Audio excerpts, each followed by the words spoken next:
भारत सरकार के इलेक्ट्रॉनिक्स एवं सूचना प्रौद्योगिकी मंत्रालय की प्रस्तुति सूचना सुरक्षा शिक्षा जागरूकता कार्यक्रम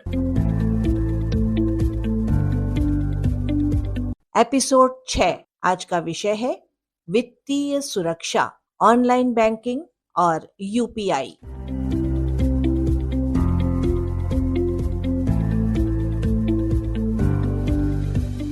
वाह, क्या जमाना आ गया है सीमा।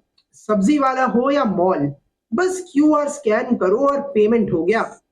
डिजिटल इंडिया है भाई, लेकिन जितनी सुविधा बढ़ी है उतना खतरा भी। मतलब?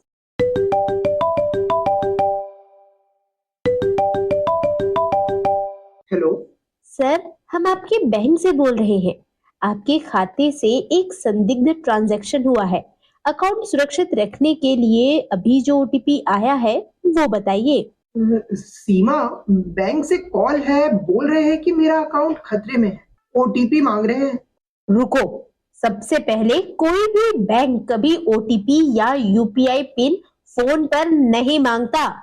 आजकल स्कैमर्स कॉलर आईडी स्पूफिंग करते हैं, असली बैंक का नाम दिखा देते हैं, लेकिन कॉल नकली होता है। मतलब अगर मैं ओटीपी बता दूं तो कुछ ही सेकेंड्स में तुम्हारा पूरा बैंक बैलेंस साफ।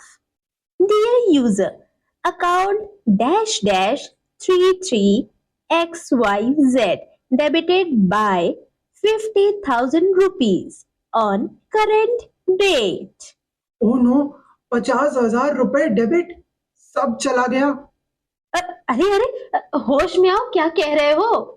अरे सीमा, ये तो सोच के मेरे पसीने छूट रहे हैं। यही होता है कॉल मर्ज ओटीपी फ्रॉड। पहले कॉल करते हैं, फिर कहते हैं कॉल होल्ड पर रखिए, और दूसरी तरफ से बैंक का असली ओटीपी कॉल मर्ज कर लेते हैं। तो असली वित्तीय सुरक्षा क्या है? वित्तीय सुरक्षा का मतलब है अपने online banking account, UPI apps और डिजिटल पेमेंट को अनधिकृत एक्सेस से बचाना। आजकल यूपीआई यानी कि यूनिफाइड पेमेंट्स इंटरफेस ऐप से पेमेंट बहुत आसान है, लेकिन अपराधी सोशल इंजीनियरिंग, फर्जी कॉल और मालवेयर से लोगों को फांसते हैं। तो हमें ध्यान रखना चाहिए कुछ ऐसी बातों का जिसे हम कहते हैं सुरक्षा की ढाल। कुछ नियम हमेशा याद रखने चाहिए, जैसे ओटीपी या यूपीआई पिन कभी किसी से साझा मत करो, बैंक कॉलर से भी नहीं।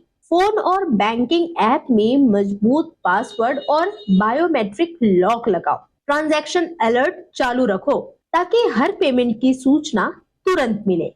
और बैंक से बात करनी हो तो सिर्फ आधिकारिक ऐप या नंबर का ही यूज करना चाहिए। काम के बाद ऐप से लॉग आउट करो, खासकर अगर फोन किसी से साझा का हो। सीमा, अगर गलती से किसी ने ओटीपी शेयर कर दिया तो तुरंत 1930 यानी कि साइबर हेल्पलाइन नंबर पर कॉल करो और शिकायत दर्ज करो।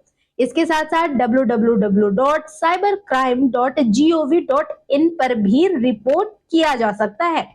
याद रखना, जल्दी रिपोर्ट करने से कभी-कभी पैसा रोका भी जा सकता है। और साइबर सुरक्षा के बारे में और जानने के लिए कोई नहीं, ज्यादा कुछ नहीं, तुम्हारे हाथ में फोन है, सिर्फ www.staysafe.online.com ये इस वेबसाइट में जाओ। सारी जानकारी तुम्हारे हाथ में यानी कि तुम्हारी आंखों के सामने होगी, तुम्हारे फोन में। आज समझ आया, डिजिटल सुविधा तभी सुरक्षित है जब हम सतर्क हो। याद रखिए, ओटीपी है आपकी चाबी, इसे किसी को मत दीजिए जनाब। सतर्क रहे, सुरक्षित रहे। अरपा रेडियो पर अभी आप सुन रहे थे सूचना सुरक्षा शिक्षा जागरूकता कार्यक्रम का 6वां एपिसोड। आज आपने सुना अरपा रेडियो पर फाइनेंशियल सिक्योरिटी, ऑनलाइन बैंकिंग और यूपीआई। अरपा रेडियो में आपने इस कार्यक्रम को सुना भारत सरकार के इलेक्ट्रॉनिक्स एवं सूचना प्रौद्योगिकी मंत्रालय के सहयोग से।